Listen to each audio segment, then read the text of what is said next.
உண்மையான குற்றவாளியை கண்டுபிடிக்கல நீங்க குற்றச்சாட்டு வைக்கிறதாகவும், உண்மையான குற்றவாளி தெரிஞ்சா நீங்களே சொல்லுங்க அப்படின்னு அமைச்சர் ரகுபதி கருத்து தெரிவிக்கிறார்.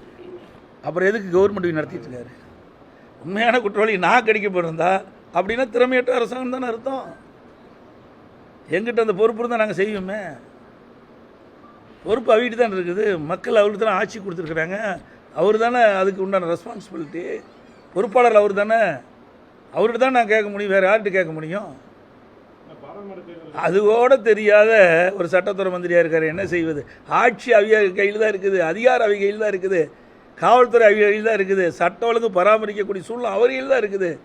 அவரெல்லாம் அதை எப்படி செய்ய வேணும், எப்படி தடுக்க வேண்டும் என்பதெல்லாம் அவரெல்லாம் திட்டம் போட்டு செயல்படுத்த வேணும். அதான் ஏற்கனவே சொல்லிட்டேன், தெளிவாக சொல்லிட்டேன். என்கவுண்டரில் அவர் ஏற்கனவே ஓடி போனதுனால சுட்டங்கிறாங்க. அவர் தானாக முன் வந்து சரணடைஞ்சிருக்கார். அவர் காது கேட்கலாம், மறுபடியும் சொல்கிறேன், தொலைக்காட்சி வாயிலாக நான் ஏற்கனவே வேலூர்லேயே சொல்லிட்டேன். தானாக அவரே வந்து சரணடைஞ்சிருக்கார், கை செய்யல. அப்படி தானாக சரணடைந்த ஒருவர் எப்படி தப்பிப்பார்? ஒன்று. இரண்டாவது, ஒரு கொலை குற்றவாளியை அழைத்து செல்கின்ற பொழுது பின்கை விட்டு தான் விலங்கிட்டு தான் சொல்லுவாங்க. இதையெல்லாம் நடைமுறை. ஏன் இதெல்லாம் பின்பற்றல? ஏன் பின்பற்றல? ஏன் வேண்டுமென்றே திட்டமிட்டு என்ன பிரச்சனைன்னு நமக்கு தெரியாது. இதை கேட்டால் அவள் ஏன் இவ்வளோ கோபம் பொத்துக்கிட்டு வருது? இதையெல்லாம் முறையாக காவல்துறை செயல்படுத்தணுமா இல்லையா? இதையெல்லாம் அதிமுக ஆட்சி வந்த பிறகு தோண்டி எடுக்கப்படும். அப்போ சட்டமந்திரிக்கு தெரியும். மாவட்ட நிர்வாகிகளை சந்தித்து பேசிட்டு ஒரு தோல்வி இருக்கு, அதுக்கப்புறம் பல்வேறு கருத்துக்கள் தொண்டர்களும் சொல்லியிருக்காங்க. புதிய வியூகங்கள், அதாவது இதுவரை 23 பாராளுமன்ற தொகுதிக்கு உட்பட்ட கழக பொறுப்பாளர்கள் அழைத்து அவர்களிடத்திலே கலந்து ஆய்வு ஆலோசனை கூட்டம் நடைபெற்றது. அந்த ஆலோசனை கூட்டத்தில் அற்புதமான கருத்துக்களை தெரிவித்திருக்கிறார்கள்.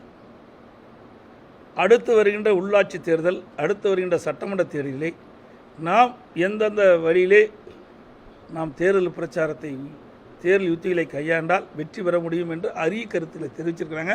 அதையெல்லாம் தலைமை உன்னிப்பாக உள்வாங்கி அதற்கு ஏற்றவாறு அடுத்து வருகின்ற தேர்தலிலே செயல்படுத்தப்படும்.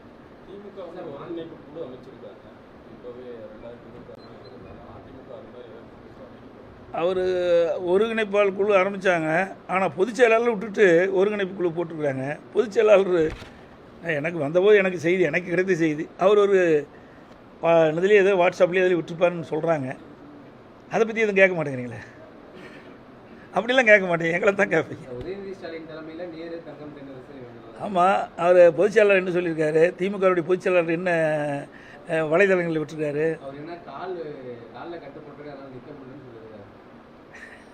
நிற்க முடியல சொல்லிக்கிறார்.